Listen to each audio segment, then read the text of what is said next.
Hello. Well, this is about. I want to just.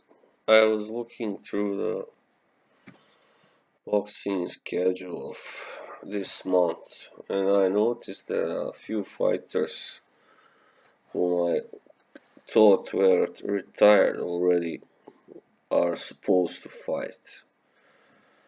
And I wanted to say something about that.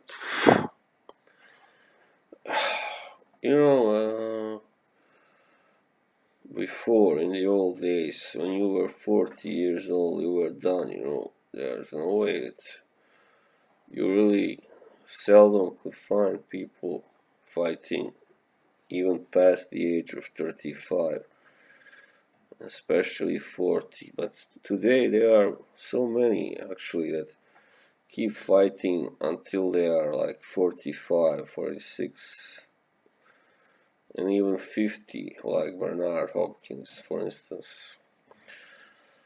And, well, I just don't get that.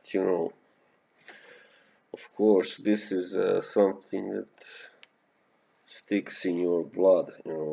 It's part of who you are, part of your image. And when you have been doing it for like 20 years, it's really hard to let go. But at the same time, I kind of wonder how come that so many are able to do it now, well past the age of 40, when earlier it wasn't the case until like the 21st century. Uh, I mean, it just became a common thing like after 2010 or something. Before that, it was very common to end your career by the time you turned 40, like 39, 38. Before that. And I saw that Anthony Mandine, who is 42, is fighting again. Not this weekend, but the one after. No, not even then, but on Wednesday, the 17th. Yeah, well, Anthony Mandine's career has been really, uh, a roller coaster, and he has almost as many highs as lows. And yeah,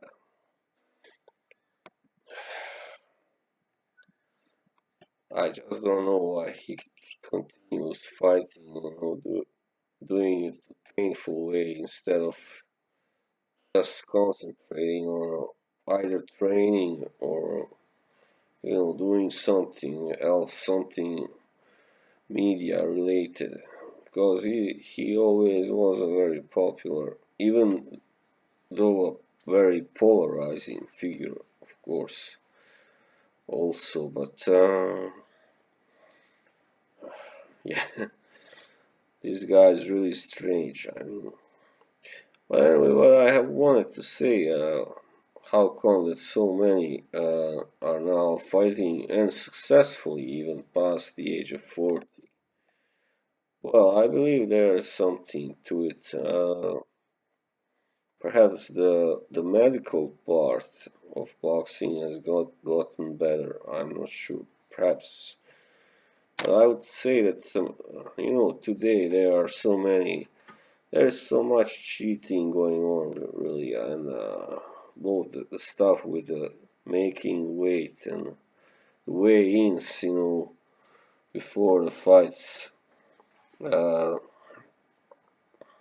like for instance, Mirko Krokop, he said that the weigh-ins in UFC should not happen the day before or the night before, but they did the same day, the day before the fight, or I mean, that very day.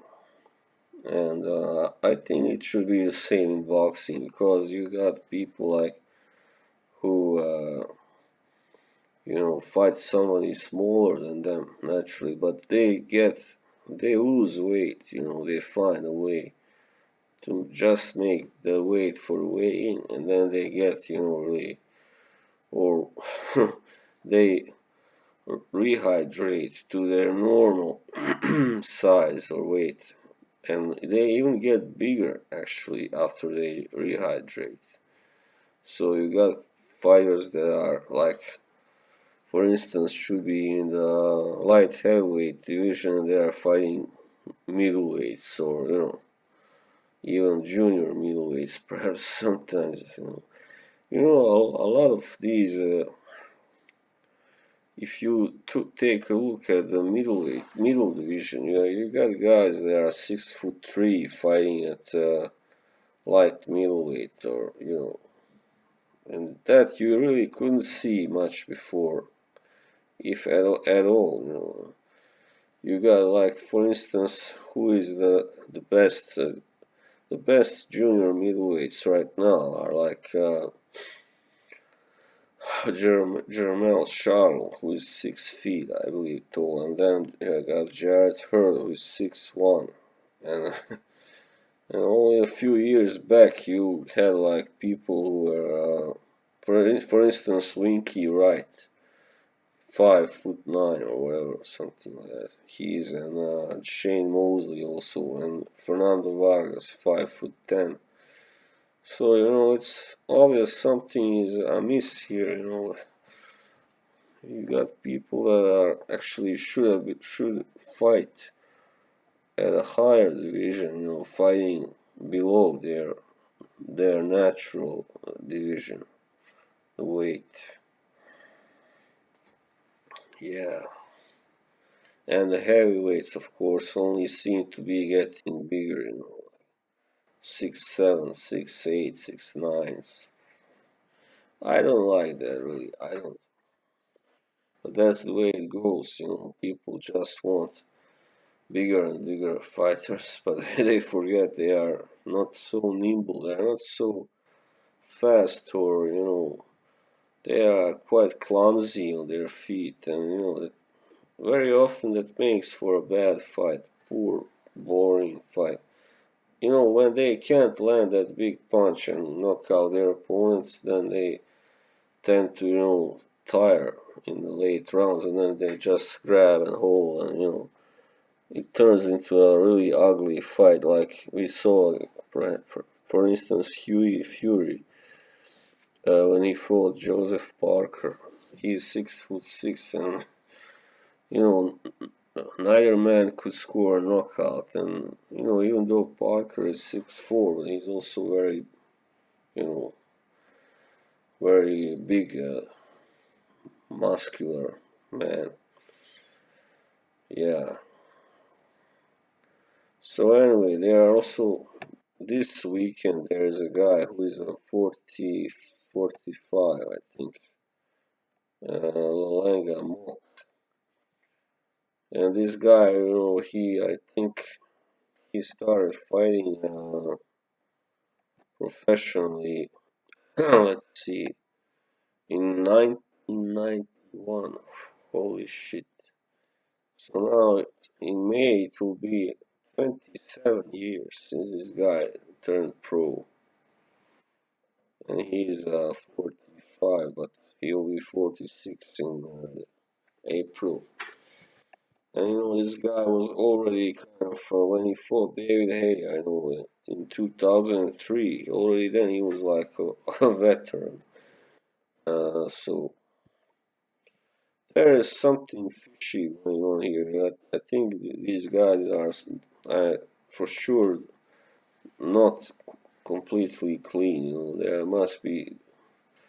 It can't be all just down to training, hard and all that. I mean, they take some kind of shit that is obviously not on the list of the banned drugs. So, sometimes these testing organizations, they have to kind of, they have to cut them some slack, because they are aware if they ban all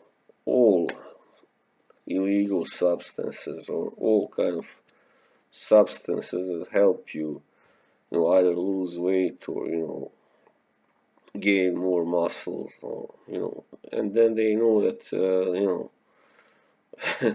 some big fights would never have happened. Like Manny Pacquiao, for instance, everybody knows that he has been on some kind of illegal substance since he became a welterweight, at least.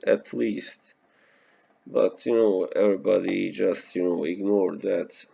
He's a great fighter. We need him in the sport, and that's it. Alexander Povetkin also. Uh, he was taken actually for juicing, but it was ignored. Really. He was just suspended for a while. That's all. And he was knocking out everyone suddenly. This guy who struggled for 12 rounds against the cruiserweight Marco Huck, and then he even got a beating. I mean, he was hurt several times, and then he goes out and knocks out guys like Char in 7 rounds and Mike Perez in 1 round. You know that something is not right, when he just starts doing that that he never did before. He knocked out Hasim Rahman because he was already ancient and Cedric Boswell also. So I believe they are on some kind of illegal stuff, but then they kind of conceal that just a week or two before they are supposed to take the blood test, and or you know after they take, these blood tests. I think they are done like 2 or 3 weeks before a fight. But what happens after that? After you have taken the blood test, there is still a week or two, so you can again start taking these illegal drugs. Just before the fight. Who's there to check? So there is definitely suspicious stuff going on. Like also Mikey Garcia, for instance, he was a featherweight until let's see, not so long ago, and then he had a really big break, which was really suspicious also. Let's see, he was a featherweight, and then suddenly he became a super featherweight, and then between 2014 and 2016, 2.5 years, he was gone, just like that. No explanation, as far as I know. Why? Like, then suddenly he comes back as a super lightweight, like 2 divisions up suddenly. I mean, who wants to fight 2 divisions above your last fighting weight? Unless you really, I mean, but come on, in 2 years you don't get so fat or big that you can't make at least 135. So he knocked out Lakichan, of course, and that was at 135, and then now he went back to 140 to fight Broner, and then he again is going to fight against Lipin at 135. There's definitely something suspicious going on with a lot of the best fighters today. Yeah, but it's hard to find out just what. Like Bernard Hopkins, of course, he also fought like he was, uh, and then when he lost to Kovalev, that was it. And then he tried to come back a year ago when he got knocked out. Of course, he just couldn't win because I think he just wasn't doing any kind of drugs, And of course, when a guy is 49 and he's beating much younger guys who are, like world class, and something has to be amiss there. No way that's all legal.